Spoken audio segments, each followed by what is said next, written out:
حضرت مریم رضی اللہ تعالیٰ عنہ کو اللہ تعالیٰ نے بغیر باپ کے حضرت عیسیٰ علیہ السلام عطا فرمائے۔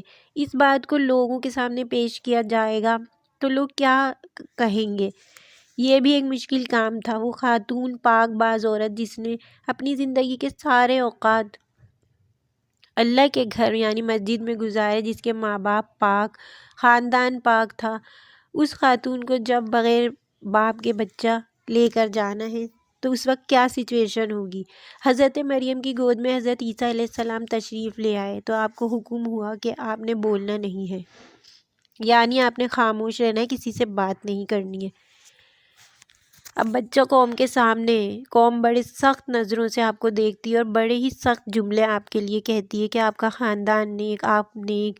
اور حضرت مریم نے اس وقت کیا جواب دیا؟ آپ کہتی ہیں، سورہ مریم کی آیت نمبر 29 ہے، جس میں آپ کہہ رہی ہیں فَأَشَارَتْ إِلَيْهِ، جناب مریم نے جھولے کی طرف اشارہ کیا، گویا فرما رہی ہیں اس سے پوچھ لو، یعنی جھولے کی طرف۔ حضرت عیسیٰ علیہ السلام جھولے میں تھے، آپ نے اشارے سے فرمایا کہ اس سے پوچھ لو۔ تو قوم کیا کہتی ہے؟ یہ کیسے بات کرے گا؟ بچہ بھی بات کرتا ہے کوئی، یہ کیسے بات کرے گا؟ قَالُوا كَيْفَ نُكَلِّمُ مَنْ كَانَ فِي الْمَهْدِ صَبِيًّا، کہ یہ کیسے بات کرے گا، یہ تو جھولے میں ہے، بچے کہاں بولتے ہیں۔ لیکن جب رب چاہے اپنے بندوں کی عزتوں کا محافظ ہے وہ، تو بچے جھولے میں بھی بولتے ہیں۔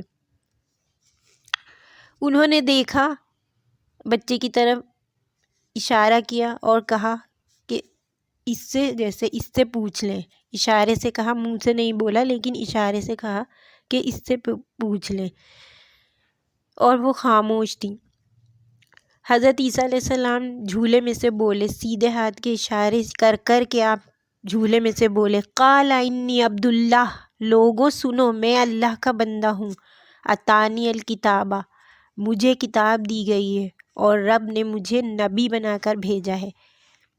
تو اس وقت دیکھنے کی سچویشن تھی، یعنی اس وقت 10 منٹ پہلے لوگوں کی رائے کچھ اور تھی، لیکن ایک چھوٹا بچہ جھولے میں ہے اور وہ بول رہا ہے، تو اس وقت لوگوں کی رائے بدلنے میں 10 منٹ لگے، یعنی 10 منٹ بعد حضرت مریم کے بارے میں لوگوں کی رائے کچھ اور تھی۔ جب حضرت عیسیٰ علیہ السلام نے یہ فرمایا کہ لوگوں، رب نے مجھے نبی بنا کر بھیجا، 10 منٹ پہلے تک جو لوگ بہت کچھ کہہ رہے تھے، سخت جملے، سخت باتیں، 10 منٹ بعد ان کی رائے بدل گئی۔ تو اللہ تعالیٰ اپنے بندوں کے لیے بندوبست فرما دیتا ہے، وہ اپنے بندوں کی عزتوں کی حفاظت فرماتا ہے۔